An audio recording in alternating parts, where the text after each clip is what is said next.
à tous. Alors aujourd'hui on se retrouve pour travailler la respiration abdominale, la respiration diaphragmatique. Donc vous verrez sur le schéma que le diaphragme coupe notre buste en deux, comme un plateau, comme un parapluie, qui va se contracter vers le bas et qui va se relâcher vers le haut. Alors cette respiration elle est vraiment essentielle. Sans cette respiration diaphragmatique, vous ne pouvez pas réaliser correctement toutes les autres respirations que nous avons fait.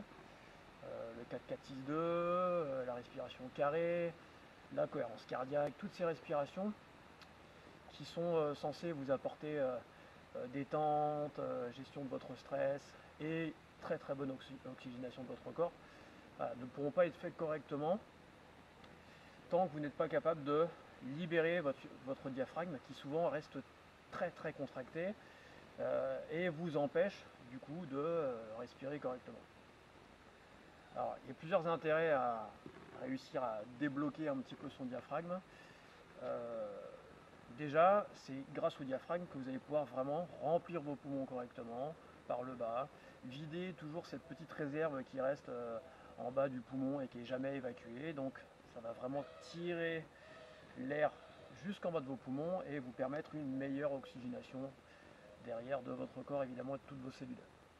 Deuxième intérêt de cette respiration, c'est qu'elle va créer un massage des intestins. Les intestins, c'est notre deuxième cerveau. Donc, grâce à cette respiration, on va pouvoir stimuler un petit peu, favoriser le fonctionnement de nos intestins et tout ce qui en découle derrière. Troisième intérêt, c'est que le diaphragme est traversé par le nerf vague. Le nerf vague, c'est un nerf qui relie notre cerveau aux intestins et qui fait un petit peu le lien, entre guillemets, et qui va dire, oui, écoutez, tout va bien, voilà, je fonctionne bien. Et le diaphragme va participer à ce bien-être, à ce bon état de fonctionnement, à ce ressenti de fonctionnement. En gros, il va être stimulé parce que le diaphragme va descendre et remonter. Donc tant qu'il va sentir du mouvement, il va, entre guillemets, faire en sorte qu'entre les deux, ici nos deux cerveaux, tout se passe bien. S'il n'est pas stimulé, s'il est immobile, s'il est contracté tout le temps, qu'il ne se relâche pas, etc., c'est l'inverse. Donc plutôt une communication qui est négative, un sentiment de mal-être, etc. D'ailleurs, l'inverse est possible aussi. Si vous êtes contrarié, en plein état de stress, généralement on n'arrive plus à respirer par le diaphragme et on respire que sur la poitrine. On a une respiration qui est haute et qui du coup nous empêche de nous détendre. Voilà, ça c'était un petit peu l'aspect théorique. En attendant, je vous invite vraiment à essayer de voir chez vous si vous êtes capable de respirer par le diaphragme.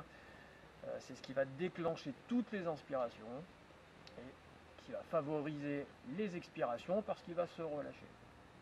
Voilà.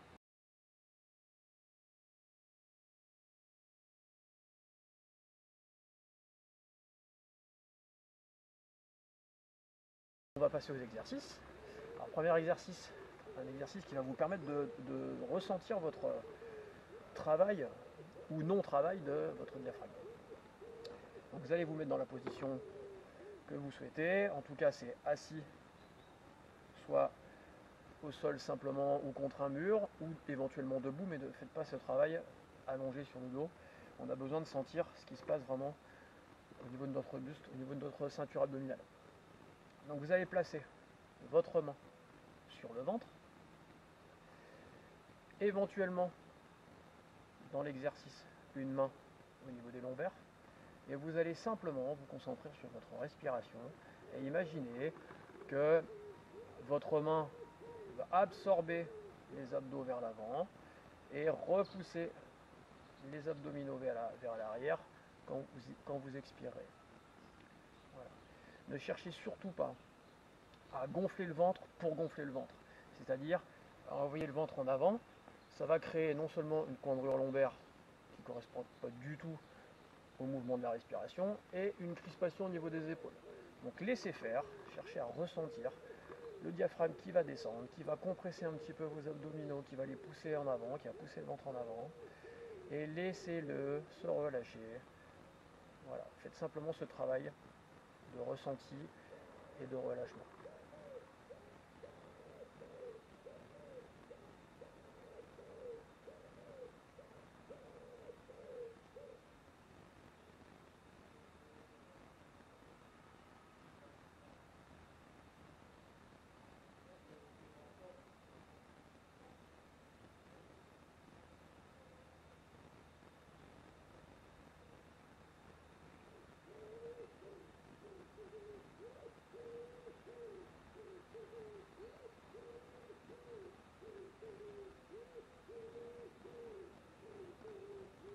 continuez à respirer. Cherchez les sensations dans votre ventre, dans votre dos. Parce que si le diaphragme descend, il compresse toute la zone intestinale, donc pousse le ventre en avant, mais exerce aussi une pression dans le bas du dos.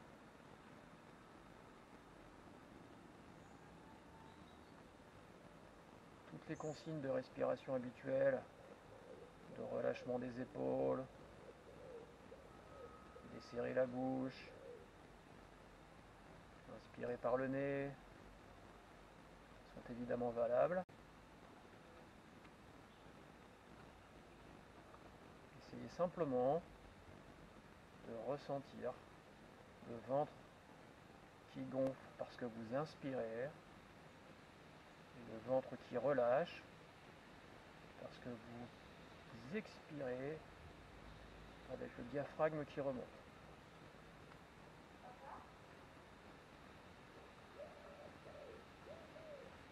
Voilà, continuez. Encore quelques cycles respiratoires.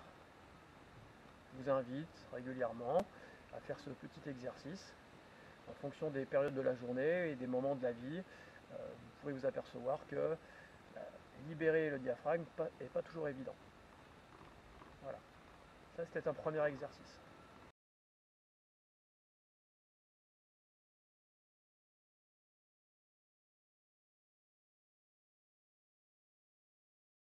Premier petit exercice qui va vous permettre peut-être de libérer encore plus le diaphragme, en tout cas de le faire travailler, ou alors de le laisser évoluer de manière un petit peu plus ample, un petit peu plus fonctionnelle, un petit peu plus relâchée en tout cas.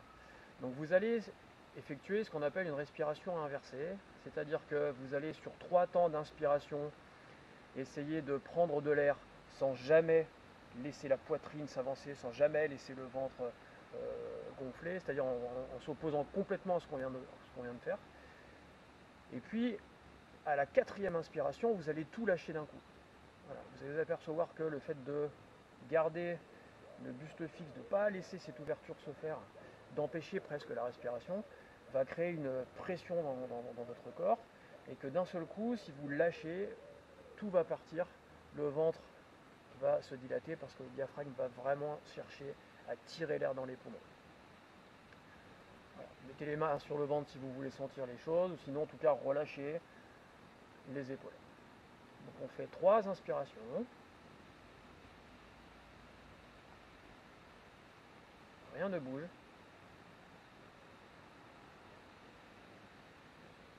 Au contraire, c'est plutôt de créer une pression, mais on est capable d'inspirer. La 4e. Vous laissez, vous allez sentir votre cage thoracique qui vraiment s'ouvre complètement, se dilate complètement, et vraiment sentir tout le travail des muscles qui participent à la respiration. Alors le ventre déjà, et puis après les côtes qui vont s'ouvrir. Allez, on va essayer.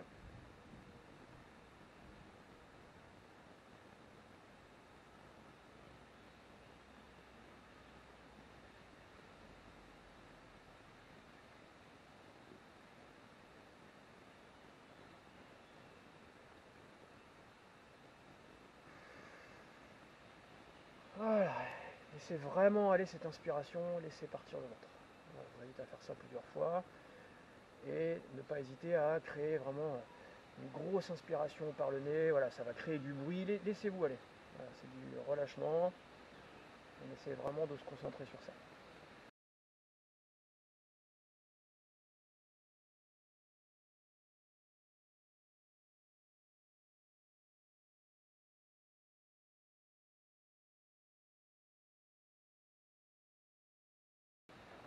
Voilà, on va passer à un autre exercice qui va plutôt, lui, aider le diaphragme à se relâcher. C'est une respiration qui s'appelle Kapalabhati et qui va venir créer une attention sur les abdominaux, le travail des abdominaux sur l'expiration, parce que les abdominaux servent à ça. C'est pour ça d'ailleurs que quand vous faites des abdominaux en renforcement musculaire, c'est important de souffler en même temps que vous contractez, parce que vous restez dans le fonctionnement logique de votre corps. Donc là, on va travailler avec les abdominaux. Vous allez souffler une quinzaine de fois, une vingtaine de fois, c'est pas forcément évident.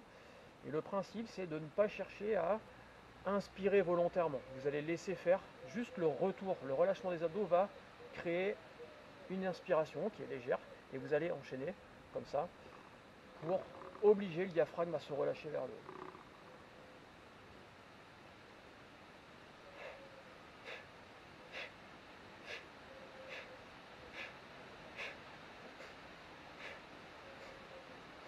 Alors on peut le faire avec la bouche, avec le nez, vous voyez un mouchoir, mais vous enchaînez.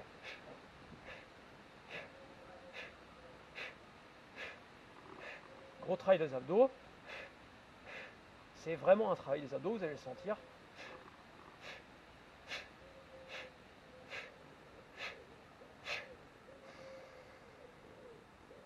Et au bout d'une quinzaine de fois, une vingtaine de fois, vous laissez une grosse inspiration se faire. Puis vous écoutez votre respiration, vous n'y pensez plus, vous écoutez simplement ce qui se passe à l'intérieur de votre corps.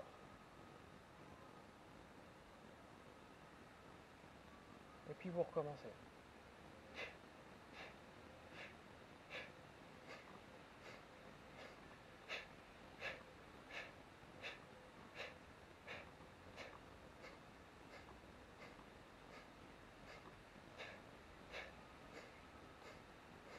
Voilà, faites avec le nez, avec la bouche, comme vous ressentez. Sentez le travail des abdos. L'inspiration se fait par réflexe. Voilà, et vous prenez une grosse inspiration et vous écoutez ce qui se passe dans votre corps. Voilà, vous venez de comprendre à quoi servaient les abdominaux dans la respiration. Ils servent vraiment à expulser l'air et du coup à pousser le diaphragme vers le haut, à faire en sorte qu'il se relâche pour une prochaine inspiration qui sera encore meilleure que les autres.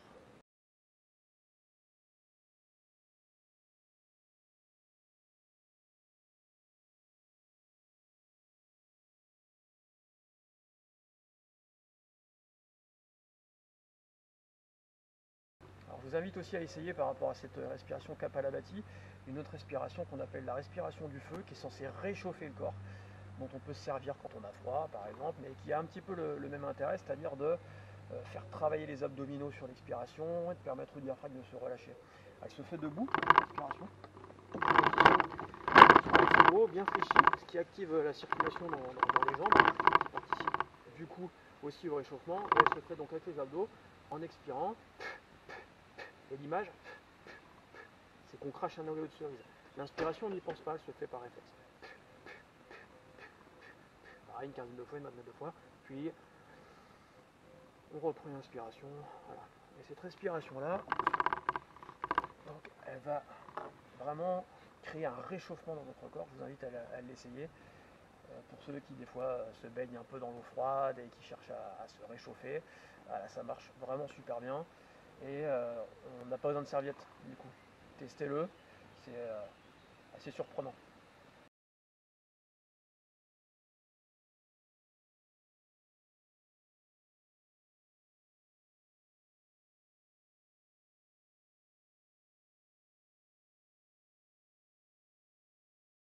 Dernier exercice, dernière respiration, on appelle cette respiration la respiration de circulation abdominale. Donc là aussi, qui est censé un petit peu rééduquer, libérer un petit peu le travail du diaphragme. Alors cette respiration, elle va se faire à genoux, le dos bien droit. Vous allez prendre 3 respirations complètes sous la forme de la cohérence cardiaque qu'on a déjà vu dans un autre petit tuto. Donc c'est 5 secondes d'inspiration, 5 secondes d'expiration. Vous en ferez 3 en essayant vraiment d'expirer et de bien rentrer le ventre, faire le travail des abdos. Et quand vous aurez terminé votre 3e expiration, vous allez retenir votre souffle, alors pas plus que 10 secondes, et vous allez essayer de simplement jouer avec le ventre, donc le diaphragme, et de le laisser tomber. On se sert un petit peu de l'apesanteur pour que le ventre puisse plus facilement aller vers le bas. J'essaie de... Voilà. Ici, donc vous faites 3 inspirations, 3 respirations complètes.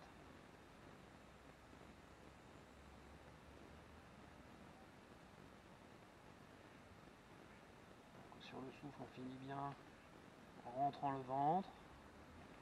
Deuxième.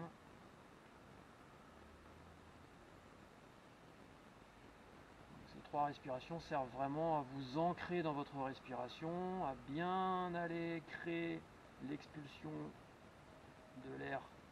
3e respiration. Grâce aux abdos pour que le diaphragme remonte, se relâche. J'expire une 3e fois, je bloque et je libère le ventre. Voilà, je le pousse et je le rentre. Quand je le pousse, le diaphragme qui pousse. Quand je le rentre, les abdos qui le font remonter. Et puis, je recommence mes 3 respirations complètes. Voilà, ce qui compte, vous allez le sentir. Alors visuellement, on peut aussi regarder, vous allez le voir qui descend le ventre. Voilà, mais vous allez le ressentir. Ça crée vraiment une poussée du ventre en avant. Et ça va vous permettre, derrière, si on refaisait l'exercice du début, c'est-à-dire la main devant, la main derrière, vous allez pouvoir maintenant peut-être sentir davantage le travail du diaphragme, le fait qu'on vient vraiment utiliser tous nos muscles pour respirer. Voilà, on pourra en parler pendant des heures de cette respiration. À vous maintenant d'essayer ces différents exercices qui vont pouvoir peut-être, rien qu'en une séance, parce que vous êtes attentif, parce que vous avez réussi à lâcher un petit peu des zones que vous n'avez pas l'habitude de travailler, refaites la première situation avec la main devant et la main derrière éventuellement, mais déjà la main devant, et essayez de voir, de ressentir si vous avez une amplitude qui est plus importante, un ressenti plus important, puis que si d'autres choses se passent. Chacun va ressentir les choses différemment. Mais en tout cas, n'hésitez pas à bien prendre le temps régulièrement de travailler cette zone au niveau de la respiration, elle est fondamentale. Je pense qu'on n'est pas au bout de nos surprises quant à l'intérêt d'aller créer un massage au niveau de nos intestins, une stimulation de notre nerf vague. Voilà. À très bientôt, respirez bien et en plus ça coûte rien.